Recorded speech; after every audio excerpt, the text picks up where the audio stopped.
Saw a story and I posted it to my personal Facebook account earlier this week. Came out of the Washington Examiner, and a writer there by the name of Beckett Adams was criticizing a liberal magazine called The Nation, which likens carbon dioxide to Syrian gas attack. I posted this, and a friend of mine who's a climate scientist responded by saying, "You do know that CO2 amounts to 0.3% of the atmosphere?" No, but it's the end of the world. The sky is falling. The writer at The Nation said if Trump and his cronies really cared about children killed by noxious gases, they wouldn't be trying to spew ever more CO2 into the atmosphere. The writer said climate scientist James Hansen has described our current emissions as like setting off 400,000 Hiroshima atomic bombs each day, every day of the year. Maybe that's why it's so darn cloudy lately. So rainy. Uh, again, they'd like to shut down every factory in the world. And then when you actually starve 6 of the 7 billion people on the planet, then what? You think that's going to be good for them? Well, we'll give them all food stamps. Right. Gotcha. So I was looking at that and I came across this today from Victor Davis Hanson writing. He's writing at the Washington Times as well as the National Review. You can find it at both publications. Apocalyptic Liberalism. In September 2008, Stephen Chu, who would go on to become Mr. Obama's Secretary of Energy, told the Wall Street Journal, quote, "Somehow we have to figure out how to boost the price of gasoline to the levels in Europe," unquote. At the time, you may remember, we were paying about $4 and some change for a gallon of unleaded regular. And it was just devastating. It helped. It wasn't just the housing crisis. This helped push us over the edge when it came to what really would have been a Great Depression, other than the fact that a number of different factors probably weighed in there. Number one is the fact we were starting to produce energy in large amounts, and over the next few years, without any help from the government, and actually with opposition from the government, that cheap energy and the cost of it actually may have saved us from a calamity. Some people had predicted it was going to be the worst depression in 300 years since the explosion of the South Sea bubble. The writer goes on to say, in other words, if gas prices were to reach $9 or $10 a gallon, angry Americans would be at last forced to seek alternatives to their gas-powered cars, such as taking the bus or using even higher-priced alternative fuels. We're going to fuel your automobile on algae. We're going to build a facility in the desert that is going to be 4,000 square miles and blot out the sun to save the planet. The writer goes on to say, when up for re-election in 2012, Mr. Obama doubled down on his belief that gas was destined to get costlier. And we can't just drill our way to lower gas prices. Yet even as Mr. Obama spoke, U.S. frackers were upping the supply and reducing the cost of gas, despite efforts by the Obama White House to deny new oil drilling permits on federal lands. U.S. oil production roughly doubled from 2008 to 2015. Can you imagine if they'd actually been able to do this without interference from the White House at the time? Where we would currently be? In March 2016, even as the new 4-year drought was over and California precipitation had returned to normal, Governor Jerry Brown was still harping on the connection between climate change and near-permanent drought. "We are running out of time because it's not raining," Mr. Brown melodramatically warned. "This is a serious matter we're experiencing in California. It's kind of a foretaste." Foretaste to what exactly, writes Mr. Hansen or Dr. Hansen. In 2017, it rained and snowed ever more than it had during the normal year of precipitation in 2016. And in Alice in Wonderland fashion, just as drilling was supposedly no cure for oil shortages, building reservoirs was no remedy for water scarcity. This is what you would call liberal policy. And aren't you glad these folks didn't get their way? Bad enough that gas has dropped spiked 15 cents a gallon in the last couple of days, but it's still, when you consider 225.9 a gallon, some places I've seen it as high as about 260 a gallon, compared to the 410, 420 people were paying in many parts of the country just about a decade ago. I think we can live with that. And I think if we were to continue oil exploration, if we hadn't had all the restrictions during the Obama era, who knows? You might be paying $1 a gallon right now. And that means that money that you had left over would be spent on new clothes and in restaurants, maybe on a new automobile. You want to keep people working? There's your answer. And once again, I said it earlier, Democrats seem to believe that middle America is going to vote for the loss of their jobs and their homes, and that they're going to want their children all to turn to heroin and methamphetamine as an escape, so that some Hollywood liberal can get their way while they're living in their 20,000 square foot mansion and have everybody else come over and scrub their toilets for them. And then they can't understand why they lose elections. There may be a handful of them listening today. Do you think that perhaps you have a messaging issue? Well, we know better, and the world is coming to an end, and if you don't do what we tell you to do, we're going to have to eventually force you to do what we tell you to, because we're the smartest group of people around, and you're a bunch of dumb dummies. We know that what's best for you is a loss of your job, a loss of your home, and your children on heroin. Now, shut up and follow along. And then I've got this. Chicken Little squawks again. Earth to end in 10 years. This came from the Daily Wire this week. Even though tree hugger Al Gore said we only had 10 years to save the Earth 11 years ago, a new pack of nervous Nellies has arrived to say pretty much the same thing.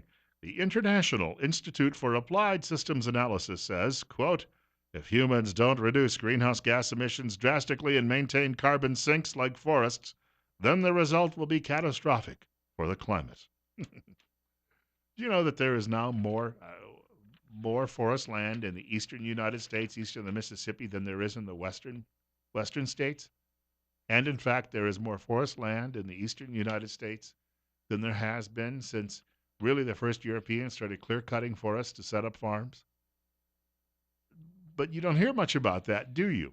The writer goes on to say, the targets are pie in the sky at best that they have for reducing all of this, our carbon emissions. While first world countries are moving quickly toward renewable energy, second and third world countries will lag far behind. Smart scientists say it will take at least 100 years just to cut worldwide oil consumption in half, so dropping to 25% anytime soon. And that's what they say. We need to do it immediately.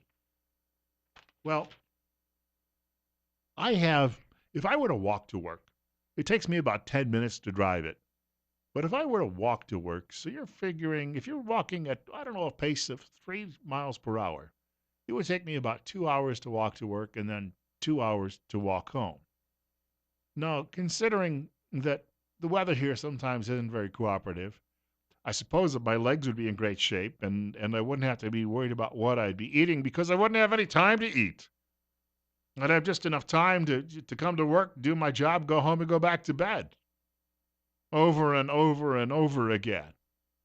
And yet liberals say, well, that's exactly what you need to do. You need to be forced to take better care of yourself. And if you don't do it, we'll ensure that we get a government someday that'll force you to do everything we want. You know, there's a reason that all those people in North Korea are skinny. They don't have anything to eat, and they're forced to do a lot of things, too. This is who your American liberals ultimately would like to emulate. 9:52. Bill Colley with you on Top Story, and it's 52 outside. Well, maybe where you are, somewhere 50, 49, 55, but not going to get a lot warmer today. Bill Colley on Top Story, and the number for reaching us today is 736-0300. That's 736-0300. Also, my email address is bill.colley@townsquaremedia.com, bill.colley@townsquaremedia.com. The only type of smoke that liberals actually like is dope smoke. There is a story from Fox News today, and if you're in Colorado, it's now much easier to drive down to the smoke. Well, take a listen for a moment. The owner of Tumbleweed says his shop in Parachute, Colorado is actually more of a drive-in than a drive-through. In order to comply with state law, cars will have to pull completely into the store, so sales aren't visible from outside. No surprise, the drive-in opens today on 4/20, Colorado's undeclared holiday celebrating everything related to marijuana. In Denver, Brenda Stewart, Fox News. So when you actually buy this stuff, are you told that you shouldn't light up while you're driving home, or will a lot of these people actually be just as soon as they get out of that parking lot. And then you have to contend with the fact that they're driving down the street at 15 miles per hour while they think they're driving 60. It's just, but again, liberals think that's okay. Everything else is bad for you, but this is a sacrament that is good for you. So therefore, they need to promote it. There is absolutely no way. Governor Otter mentioned it at his town hall in Hanson a few weeks ago.